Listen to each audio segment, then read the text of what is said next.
Is Xiaomi has making a loss? The Redmi Note 10 Pro Max is Xiaomi's moonshot, even before OnePlus makes one with the OnePlus 9 Pro later this month. I mean, just take a look at the upgrades from the Redmi Note 9 Pro Max.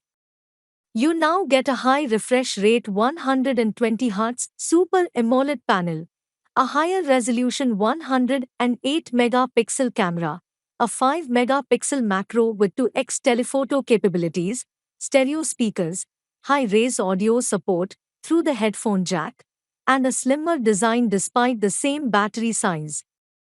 I know the asking price is also higher compared to the Redmi Note 9 Pro Max, but I will explain in the end why you need to look at it from a slightly more nuanced perspective and analyze it deeper. So, stay with me till the end. Display unbelievable number of upgrades. The biggest, most jaw-dropping upgrade to the Redmi Note 10 Pro phones this year has to be the Super AMOLED panel with the large 6.67-inch display with 120 Hz high refresh rate. The closest competitor with a 120 Hz Super AMOLED panel is the Samsung Galaxy S20 FE to put things in perspective. Plus, you get Widevine L1, HDR10, HDR10 Plus, and HLG support as well on the phone. And when you are watching HDR videos, it can reach up to 1200 nits of brightness. While I'm going to be testing the display in detail for the review, I did quickly test an HDR video on Netflix alongside the Samsung Galaxy S21 Ultra review. Yes, the S21 Ultra had better tuned colors and dynamic range, but the Note 10 Pro Max was equally good in terms of peak brightness. Honestly, that's some achievement right there. In daily usage too, the Redmi Note 10 Pro Max's brightness levels are impressive. Plus, you get always-on display too. That's not it though. Xiaomi goes for the kill with the tiniest center punch hole selfie camera I have ever laid my eyes on. It's smaller than the one on the S21 Ultra. Here is what you need to note, pun intended. All this time, I have been quickly comparing the Redmi Note 10 Pro Max's display against a phone that costs a whole lot more. And the Note 10 Pro Max's display actually holds up pretty well. No, it's not of the same quality or anything, and that would be expecting a lot anyway, but no other phone in this price range can be this good. Having said that, the 120 Hz scrolling is not as smooth and feels slightly stuttery. Also, similar to the Mi 11, the bezels stretch around the corners, breaking the symmetry of the design. Although, these are merely nitpicks. Design a sleek Note series phone finally. Now, the advantage of using an AMOLED panel and a chip-on film COF technology is that the chin is smaller now. Plus, it helps slim down the phone considerably from the Redmi Note 9 Pro Max. At 8.1 millimeters and a little over 190 grams, this is one of the lightest, most comfortable Xiaomi phones I have held in a long time. The design has also moved on from the Aura design introduced in the Redmi Note 7 series. The new Evolve design feels extremely premium for a phone priced this low. Now, the camera module on the back looks similar to the one on the Mi 11.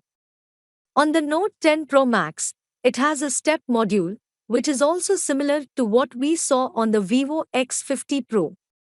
It looks good, but it makes the phone sit unevenly on a flat surface. In fact, even with the case on, it doesn't really help cover up the camera bump. Also, I'm not a fan of this glossy back because it attracts smudges easily, but thankfully, it is not clearly visible. I'd suggest you pick up the frosted glass finish. Although, both the front and the back are protected by Corning's Gorilla Glass 5 for what it is worth. Moving on to the rest of the design, Xiaomi pulls no stops. You get a 3.5mm jack, stereo speakers, the proper kind, not one that's bunched with the earpiece, a Type-C port, and the awesome infrared blaster. Plus, you get a proper triple slot tray for 2 nano SIMs and 1 micro SD card. Just fantastic stuff. Camera, more megapixels. The one spec upgrade, that's the differentiating factor between Note 10 Pro Max and the Note 10 Pro is the 108 megapixel camera. Now, I really want to see if the 3K price delta between the two phones is worth just the camera upgrade. I will do that soon. I will also compare the phone against the phones in its price range, so stay tuned. That said, I did take a few quick fire samples. Take a quick look at these. I just wanted to quickly gloss over a few points. 1. Selfie performance looks improved. 2. Colors look natural, details look sharp, and dynamic range performance is good too. 3. Low light performance looks great. 4. You can shoot video with EIS only at up to 1080p 30 fps rays.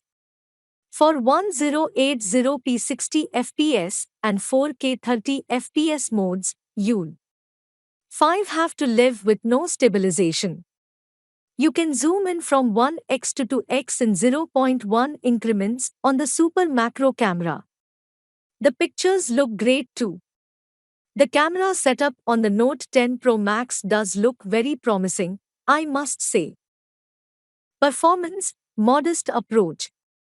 Evidently, the most contentious new addition is the upgraded Snapdragon 732G chip inside the Redmi Note 10 Pro Max.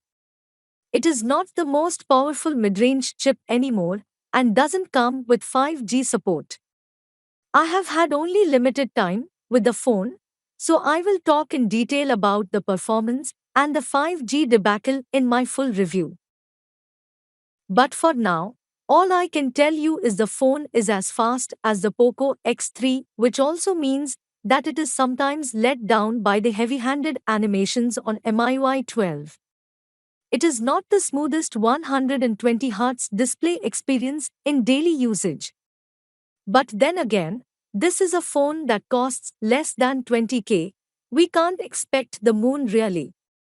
And, compared to other phones in this price range, what you are getting here is just mind-blowing. Also, it runs Call of Duty just fine, at high graphics and max frame rates or very high graphics and very high frame rates. Furthermore, what I particularly like are the dual speakers and the 3.5mm audio jack. The speakers sound loud and have uniform sound from both the channels. The audio jack with high-res certification sounds good too with wired earphones.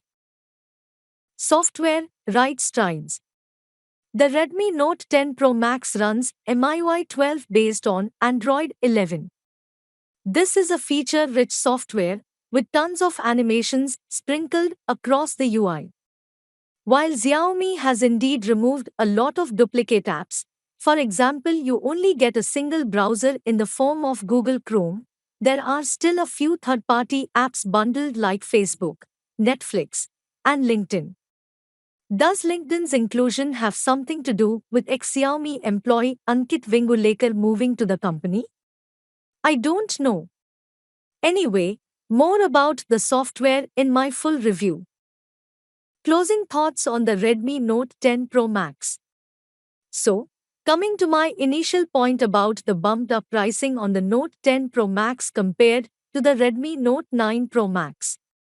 I will tell you, you are looking at it all wrong. Don't go by the nomenclature, look at the specs. The Note 10 Pro Max's spec sheet is very similar to the Mi 10i except for the fact that you get a SD750G on the Mi 10i review and an AMOLED panel on the Note 10 Pro Max. And therefore, the 19K asking price is not only justified but also honestly priced. However, there is the point about number 5G. You know what I will do? I will save my thoughts on 5G for the full review. But, in the meantime, you tell me what you think about it. Will you skip on the Redmi Note 10 Pro series for lack of 5G, or do you not care enough? And yeah, I'm aware that the Note 10 Pro seems like an even better value proposition, which I will definitely confirm by testing the cameras on the two phones. Anyway, I am still shocked at how Xiaomi manages to time and again price its products so low. I mean, how the company is doing this without taking a loss is beyond me. Because what you must know is the display is the most expensive component in the bill of materials, BOM, for a phone. It takes up about 20 to 30% of the total BOM cost in most phones. I feel every single component inside the Note 10 series has been added to squeeze maximum value for your money. Well, I will tell you in my full review of the Note 10 Pro Max if you should buy it.